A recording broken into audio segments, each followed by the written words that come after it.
नमस्कार दोस्तों, स्वागत है आप सबका हम सबके प्यारे से छोटे से YouTube चैनल एंगल ट्रायंगल पर। दोस्तों, आपने हमारा पहला वीडियो तो देखा ही होगा। अध्याय 1 पर था, क्या था? संख्या पद्धति। अब हम लोगों ने आप लोगों के लिए लेकर आया है नया अध्याय, अध्याय 2 है, जिसका नाम क्या है? बहुपद, पॉलिनोमियल्स। दोस्तों, पॉलिनोमियल के बारे में हम इस वीडियो में बहुत कुछ जानेंगे, तो आप लोग वीडियो के एंड तक जरूर बने रहें। ठीक है दोस्तों, चलिए तो स्टार्ट करें। पॉलिनोमियल्स, बहुपद, हमारा अध्याय 2। देखिए, बहुपद को जानने से पहले हम लोग ये जानेंगे कि बहुपद वास्तव में है क्या, बहुपद का निर्माण कैसे होता है, बहुपद में कौन कौन से पद मिल करके हम एक बहुपद बनाते हैं। ठीक है दोस्तों, तो देखिए, बहुपद में मुख्य रूप से क्या होते हैं? बीजीय व्यंजक होते हैं, बीजीय व्यंजक होते हैं। बीजीय व्यंजक का हम लोग, ठीक है, निर्माण करते हैं कैसे? एक चर और एक अचर की सहायता से। बीजीय व्यंजक का निर्माण कैसे करते हैं? एक अचर और एक चर की सहायता से, एक वेरिएबल और एक कांस्टेंट की सहायता से हम एक बीजीय व्यंजक का निर्माण करते हैं, और बीजीय व्यंजक की सहायता से हमारा बहुपद का निर्माण होता है। तो यानी सबसे पहले हमें क्या पढ़ना है कि बीजीय व्यंजक क्या होता है, तब हम जाकर सीखेंगे कि बहुपद क्या होता है। चलिए दोस्तों, तो स्टार्ट करें।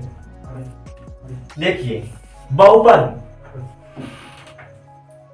बहुपद, बहुपद को अंग्रेजी में बोलते हैं पॉलिनोमियल्स। पॉलिनोमियल्स क्या बोलते हैं? पॉलिनोमियल पढ़ते हैं। ठीक है दोस्तों, देखिए, पॉलिनोमियल को, बहुपद को सबसे पहले हमें पढ़ने से क्या पढ़ना होगा? बीजीय व्यंजक क्या होते हैं। और बीजीय व्यंजक को समझने से पहले हमें यह जानना होगा कि चर और अचर राशि क्या होती है। तो देखिए, हमें बहुपद पढ़ने से पहले क्या पढ़ना होगा? बीजीय व्यंजक। और बीजीय व्यंजक को पढ़ने से पहले हमें क्या जानना होगा? चर राशि क्या होती है और अचर राशि क्या होती है, मतलब चर और अचर। ओके, देखिए, चर राशि किसे कहते हैं? चर राशि किसे कहते हैं? चर को अंग्रेजी में बोलते हैं वेरिएबल्स बोलते हैं। क्या बोलते हैं? वेरिएबल्स बोलते हैं। तो वेरिएबल्स किसे कहते हैं? देखिए, वह मान, वह राशि, ठीक है, जिसका मान क्या होता है? अनिश्चित होता है। मतलब इसका मान क्या होता है? चर का मान क्या होता है? बदलता रहता है, यह कभी स्थिर नहीं रहता है। जैसे अगर हम बात करें एक वर्ग की, देखिए, एक वर्ग बनाते हैं, ये हमारा एक वर्ग है, ठीक है, ये क्या है हमारा? ये हमारा एक वर्ग है। तो हमने माना, यदि, देखिए यहां पर, यदि हमने माना वर्ग की एक भुजा, ठीक है, वर्ग की एक भुजा की लंबाई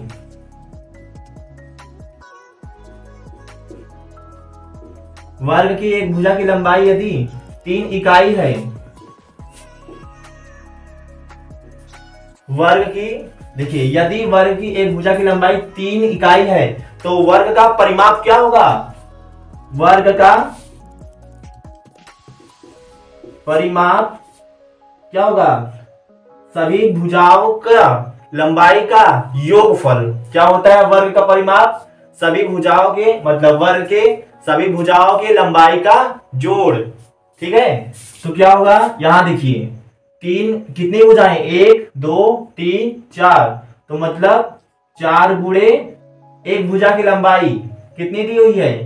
3 इकाई। 3 इकाई, तो 4 गुणे 3 कितना हो जाएगा? 12 इकाई। ठीक है दोस्तों, अब हम मानते हैं, देखिए, इसी में मैं दूसरा मानता हूं। क्या मानते हैं? कि यदि वर्ग की एक भुजा की लंबाई क्या है? 4 इकाई है। ठीक है, यदि वर्ग की एक भुजा की लंबाई 4 इकाई है, तो वर्ग का परिमाप क्या हो जाएगा? यहां पर क्या लिख देते हैं? वर्ग का परिमाप क्या होगा 4 गुणे एक भुजा की लंबाई कितनी है 4 इकाई, 4 इकाई तो कितना आ जाएगा 16 इकाई आ जाएगा। ठीक है, आप लोग यहाँ पर कुछ देख सकते हैं, यहाँ पर क्या हो रहा है, हम अगर भुजा की लंबाई दूसरी मानते हैं, जैसे यहाँ पर मैंने माना 3, तो उत्तर क्या आता है 12 आता है। यहाँ पे हमने वर्ग के भुजा की लंबाई को माना 4, तो उत्तर क्या आता है 16 इकाई आता है। यानी कि वर्ग का परिमाप क्या होता है, वर्ग का परिमाप यदि हम माने इस वर्ग के एक भुजा की लंबाई क्या है a इकाई है, कितनी है a इकाई है, तो वर्ग का परिमाप क्या हो जाएगा 4a। ठीक है 4a। तो आप यहां पर देख सकते हैं यह जो a है, सॉरी यक्स मान लेते हैं। ठीक है यक्स, यहां पर क्या मान लेते हैं यक्स मान लेते हैं। देखिए यदि इस वर्ग के एक भुजा की लंबाई यक्स इकाई है, तो वर्ग का परिमाप क्या हो गया 4x 4x। यहां पर क्या हो रहा है, यक्स का मान, हम जो जो अंक ले रहे हैं वो यक्स का क्या मान है जो बदल रहा है। ठीक है, तो वर्ग का परिमाप क्या आ रहा है, अलग अलग आ रहा है। जैसे जैसे यक्स का मान बदल रहा है वैसे वैसे वर्ग का परिमाप क्या आ रहा है, अलग अलग आ रहा है। तो यहाँ पर यक्स क्या है, यक्स हमारा चर है। जैसा कि मैंने अभी बताया कि चर वह राशि है, ठीक है, जिसका मान क्या होता है, अनिश्चित होता है, मतलब इसका मान बदलता रहता है। चर वह राशि है क्या है, जिसका मान निश्चित समय नहीं बदलता रहता है। ठीक है दोस्तों, तो अब हम लोग सीखेंगे अचर राशि क्या होता है। देखिए तो दोस्तों आपने चर राशि अभी पढ़ा, अब हम बात करेंगे अचर राशि क्या होती है। दोस्तों अचर राशि का मान क्या होता है, निश्चित होता है। अभी अभी हमने सीखा है कि वर्ग का परिमाप बराबर क्या होता है 4 गुणे भुजा की लंबाई, प्रत्येक भुजा की लंबाई। तो मतलब यदि एक भुजा की लंबाई x है तो वर्ग का परिमाप क्या हो जाएगा 4x। इसमें 4x क्या मैंने बोला, वर्ग का परिमाप, वर्ग का परिमाप मैंने क्या लिखा था 4x। इसमें जो संख्या 4 है ये क्या है, यह नियत है। ये क्या है, नियत है। 4 क्या है, नियत है, मतलब ये बदल नहीं रहा है। हमने वर्ग का परिमाप निकाला था जब x के बराबर 3 रखा था तो तब भी 4 था। फिर हमने वर्ग का परिमाप में x बराबर 4 रखा था तब भी यहाँ पर ये क्या था 4 पहले से ही था। ठीक है, तो ये जो 4 क्या यह निर्देशित करता है एक वर्ग के सभी भुजाओं की संख्या को। क्या निर्देशित करता है, 4 क्या निर्देशित करता है, एक वर्ग के सभी भुजाओं की संख्या को निर्देशित करता है। तो यहाँ पर ये संख्या 4 क्या है, यह एक अचर राशि है। क्या है, अचर राशि है, जिसका मान क्या है, निश्चित है।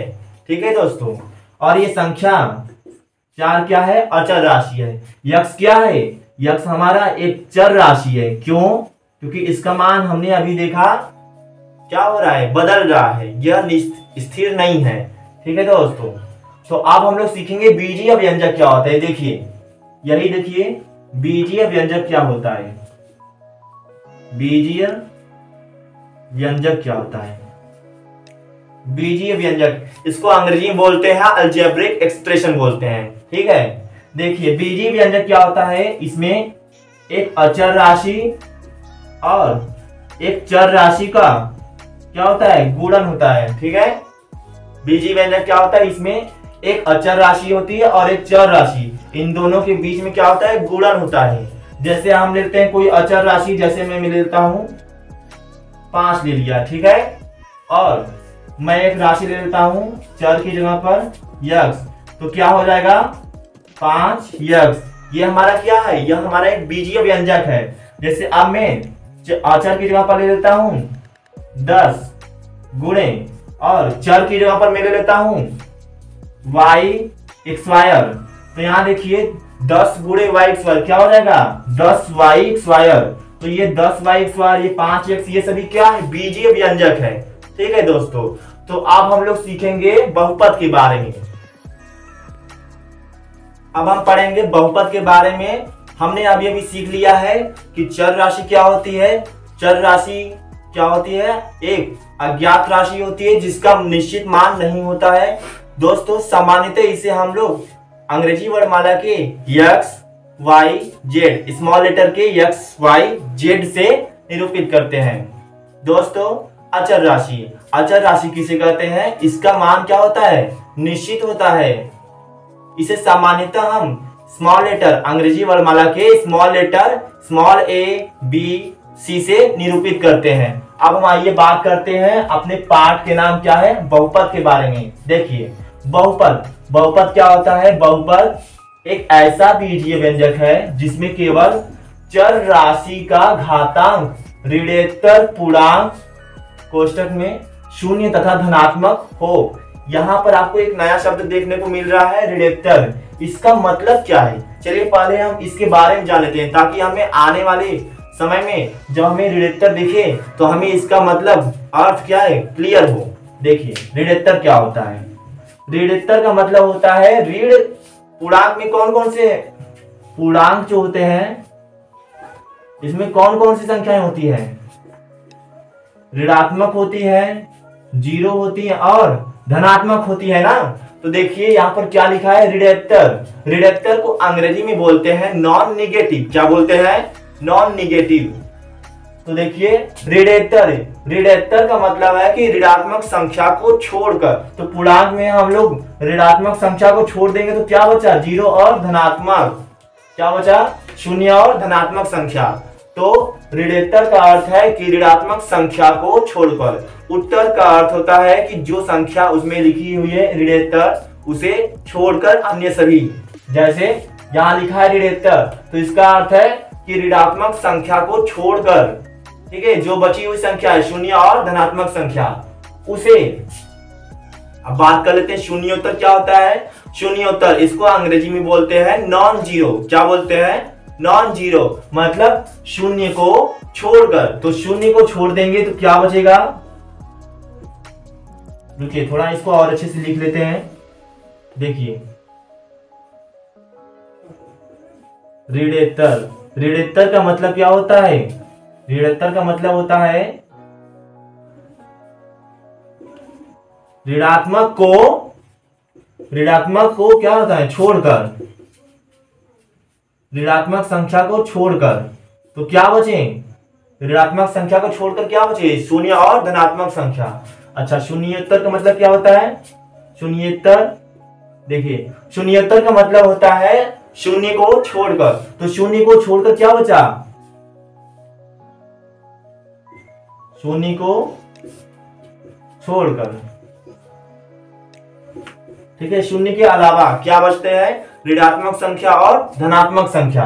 तो जहां शून्योत्तर लिखा रहे उसका मतलब है कि हमें शून्य को नहीं लेना है, ऋणात्मक संख्या और धनात्मक संख्या को लेना है। और एक देख लीजिए है धनेत्तर, इसका अर्थ जान लीजिए, ये आपको आने वाले क्लास में काम आएगा। जैसे क्लास 10 में पढ़ेंगे, क्लास 11 में पढ़ेंगे, तो जहां जहां ये शब्द आएंगे तो इसका अर्थ आपको जब पता रहेगा तो हम क्वेश्चन को कर पाएंगे। देखिए धनेत्तर को अंग्रेजी में बोलते हैं नॉन पॉजिटिव। धनेत्तर मतलब धनात्मक संख्या को छोड़कर, धनात्मक संख्या के अलावा क्या बचते हैं, ऋणात्मक संख्या और जीरो। तो यहाँ पर लिख देते हैं धनात्मक को छोड़कर ना, धनात्मक को छोड़कर। देखिए तो आप लोग इसे नोट कर लेंगे, हम इसे इरेज कर दे रहे हैं अभी। अब देखिए अब हम बात करते हैं अपने बहुपद पे। बहुपद क्या मैंने बताया था, बहुपद एक ऐसा बीजीय व्यंजक है जिसमें केवल चर राशि का घातांक ऋणोत्तर पूर्णांक मतलब शून्य तथा धनात्मक हो, शून्य तथा धनात्मक हो, ठीक है। देखिए शून्य तथा धनात्मक हो तो हम लोग एक बहुपद लिखते हैं। बहुपद क्या होता है, मैंने अभी बताया, बहुपद बीजीय व्यंजक होता है, एक ऐसा बीजीय व्यंजक होता है जिसमें उसके चर का घातांक क्या हो, ऋणोत्तर पूर्णांक हो, मतलब शून्य हो या धनात्मक संख्या हो, कोई भी ऋणात्मक संख्या या भिन्न न हो, ठीक है, कोई भी ऋणात्मक संख्या या भिन्न न हो, भिन्न को भी याद रखिएगा, ठीक है। देखिए मैं एक बहुपद का उदाहरण लिखता हूं, जैसे मैंने लिखा, देखिए 2x square plus 3x plus 12, 2x square plus 3x plus 12। यहाँ देखिए x, इसमें x क्या है, एक चर राशि है, और यह 2, यह 3, यह 12, ये सभी क्या है, ये सभी अचर हैं। क्या है, अचर है। देखिए इस बहुपद के लिए ये क्या है, अचर है। देखिए तो क्या लिखा है मैंने, 2x square plus 3x plus 12। तो यह हमारा क्या है, एक बहुपद है। कैसे पता चला, यहां पर देख सकते हैं x का जो घात है वो क्या है, एक ऋणात्मक पूर्णांक है। ठीक है, और लिखते हैं हम लोग, जैसे मैंने लिखा 3x cube plus 2x square plus 6x plus 27। तो यहां पर आप देखिए x का घात क्या है, एक पूर्ण संख्या है, या आप कह सकते हैं ऋणात्मक पूर्णांक है। ठीक है, अब देखिए मैं एक लिखता हूं, केवल 2 लिखता हूं। तो क्या ये बहुपद है, जी हाँ ये एक बहुपद है। देखिए कैसे, यहाँ देखिए 2 को हम लोग क्या लिख सकते हैं, 2 गुणे 1, और यहाँ देखिए 2 गुणे 1 को हम लोग क्या लिख सकते हैं, हम लोग जानते हैं ना कि यदि x की घात में 0 हो, ठीक है, x या किसी भी चर राशि के घात में 0 हो, किसी भी, ठीक है, संख्या अथवा चर राशि के घात में 0 हो, तो हम उसका मान क्या लिखते हैं, 1 के बराबर लिखते हैं। तो यहाँ पर 1 को हम लोग क्या लिख सकते हैं, x की घाते 0। तो यहाँ पर देखिए क्या लिखा है, 2x की पावर 0। तो यह भी हमारा एक बहुपद है। ठीक है, मैंने यहाँ पर लिखा है शून्य तथा धनात्मक, तो यहाँ पर क्या आया है, शून्य आया है। तो यह भी हमारा क्या है, एक बहुपद है। तो बहुपद के बारे में आप लोगों ने अभी जाना, अब हम लोग आगे पढ़ेंगे, इसको नोट कर लीजिए दोस्तों। हमने अभी बहुपद पढ़ लिया है, अब हम इस पर कुछ क्वेश्चंस को करेंगे, इससे हमें और भी गहराई से समझ में आ जाएगा कि बहुपद क्या होता है।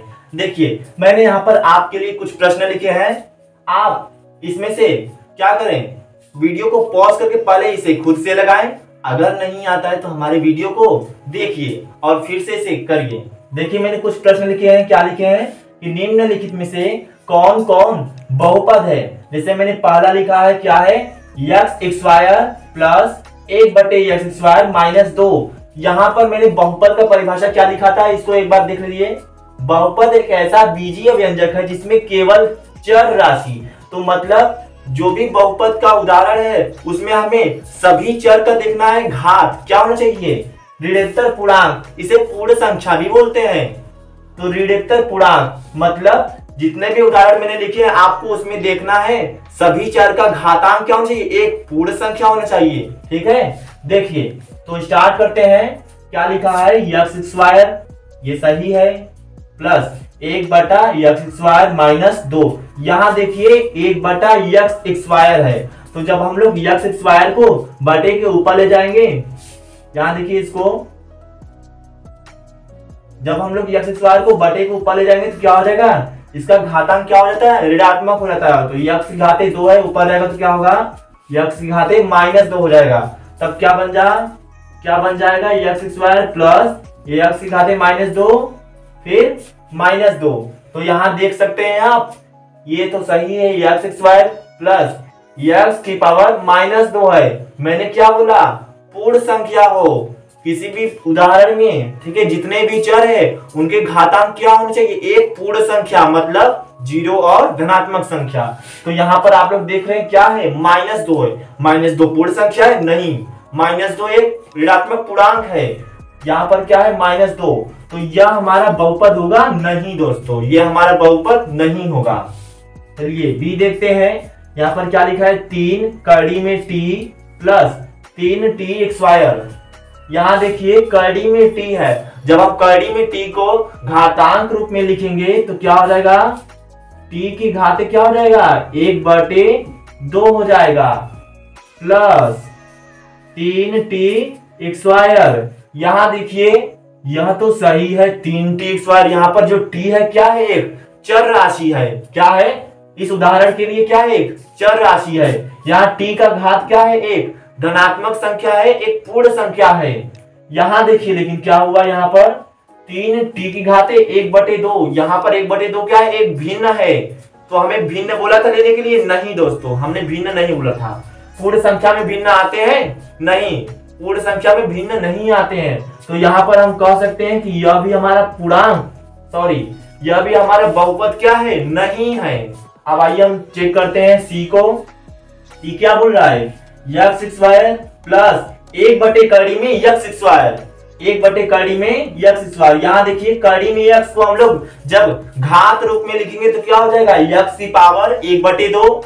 क्या हो जाएगा? यक्स की पावर 1/2। और जब हम लोग इसे बटे के ऊपर ले जाएंगे तो क्या हो जाएगा? उसका घात धनात्मक से ऋणात्मक हो जाएगा। तो क्या हो जाएगा? यक्स की घाते -1/2। तो -1/2 क्या पूर्ण संख्या है? नहीं, -1/2 पूर्ण संख्या नहीं है। तो हम कह सकते हैं कि यह भी हमारा बहुपद नहीं है। आइए इसको चेक करते हैं। डी देखिए क्या बोल रहा है? 4x square minus 3x plus 7। फिर से देख लीजिए क्या लिखा है? 4x square minus 3x plus 7। तो यहाँ देखिए क्या है? प्रत्येक चर का इसमें क्या यक्स आया है ना, सभी जगह क्या है? यक्स आया है ना। तो यहाँ देखिए यक्स का घात क्या है? 2। यहाँ पर यक्स का घात क्या है? 1। तो किसी भी उदाहरण में हमें जितने भी चर आए हो उन सभी का घात देखना है। ठीक है दोस्तों, किसी भी उदाहरण में जितने भी चर आए हमें उन सब का घात देखना है। तो यहाँ पर देखिए इसका घात कितना है? 1। तो यह हमारा बहुपद है, यह हमारे बहुपद की परिभाषा का नियम पालन करता है। तो हाँ, यह हमारा क्या है? एक बहुपद है। आइए ई चेक करते हैं। देखिए क्वेश्चन नंबर ई चेक करते हैं क्या बोल रहा है? X square plus y square minus 7। तो यहाँ देखिए कितने चर है इस उदाहरण में? 2 चर है। कौन कौन? यक्स और वाई। यक्स की घात कितना है? 2। वाई का घात कितना है? 2। तो 2 क्या होता है? संख्या, एक पूर्ण संख्या होता है ना। तो हम कह सकते हैं यह भी हमारा क्या है? एक बहुपद है। आइए यफ को चेक करते हैं। यफ देखिए क्या है? 3x स्क्वायर प्लस 2 कड़ी में y माइनस 7। इस उदाहरण में आपको चर कौन कौन से दिख रहे हैं? यक्स और y।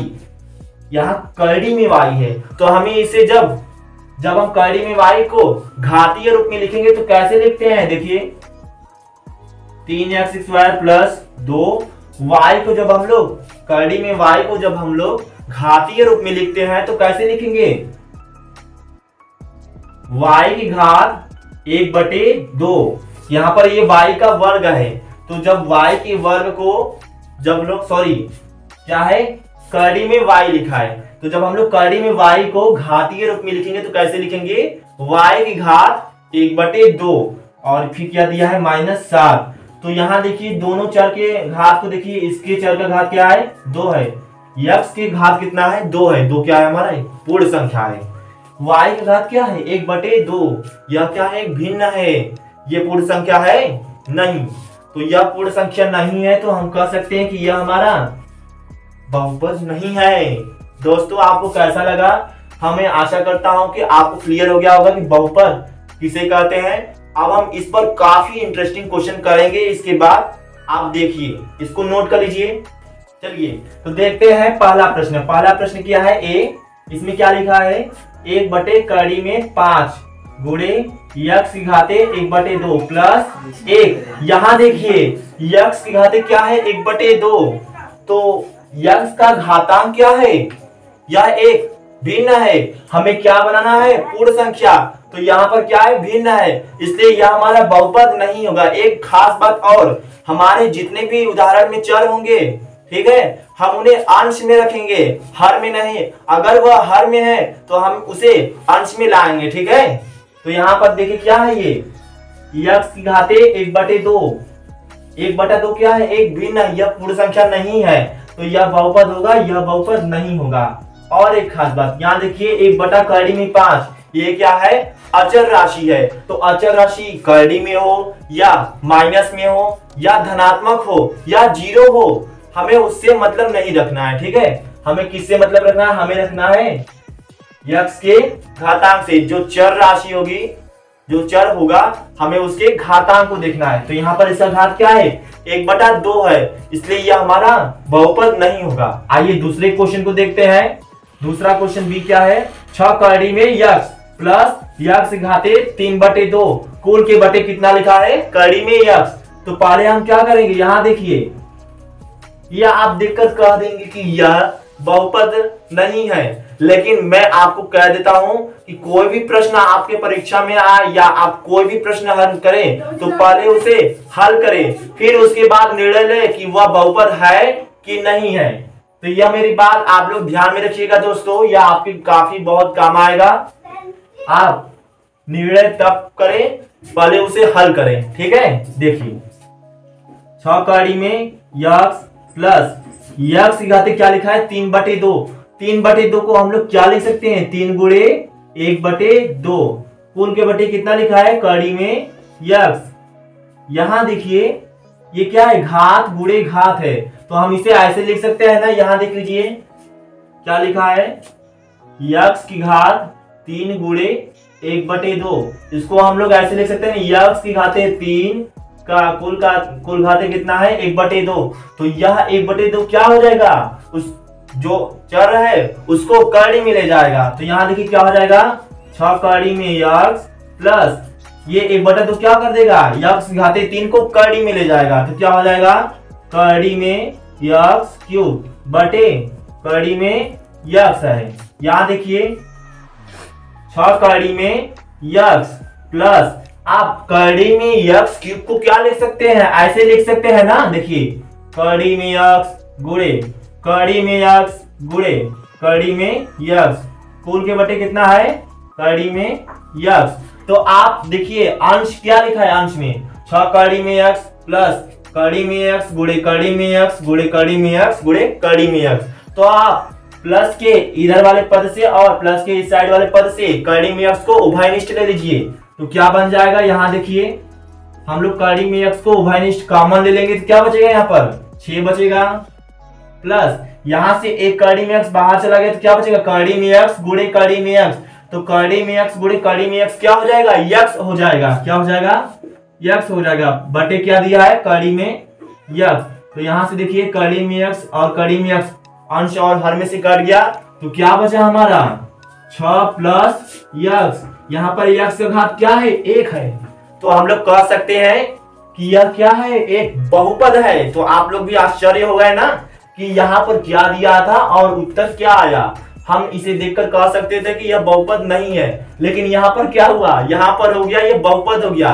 तो इसलिए मैंने कहा कि आप किसी भी प्रश्न को हल करने के बाद ही उसके निर्णय तक पहुंचे। तो कैसा लगा इसका स्क्रीनशॉट ले लीजिए। आपको हमारा यह वीडियो काफी अच्छा लगा होगा। अब हम लोग नेक्स्ट वीडियो में क्या क्या पढ़ेंगे उसके बारे में जान लेते हैं थोड़ा सा। देखिए दोस्तों हमारा नेक्स्ट वीडियो में क्या क्या पढ़ने को मिलेगा, जैसे बहुपद के पद क्या होते हैं, गुणांक क्या होता है बहुपद का, बहुपद की घात क्या होती है, और हम लोग सीखेंगे बहुपद का वर्गीकरण में कौन कौन से नाम आते हैं। ठीक है, तो दोस्तों हमारा वीडियो अच्छा लगा तो हमारे वीडियो को लाइक सब्सक्राइब और शेयर जरूर करें। नमस्कार।